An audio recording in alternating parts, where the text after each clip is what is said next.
U najnovšej emisiji Dobrý večer Vojvodino čujete vyjavi i vinčovanki čolnih ľuďoch našich inštitúcioch, a tiži muzični numeri z koncerta narodnej muziki, ktorý je otrimani u Dome kulturi u Ruskim Keresture 17. decembra.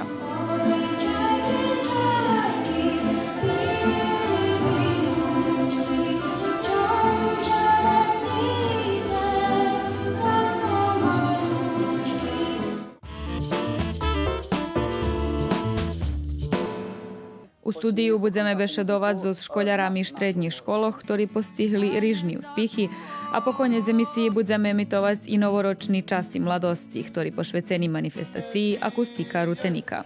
Šťastlivý Kračunský novoročný šveta! Dobrý večer Vojvodino na štvrtok na 20 hodín.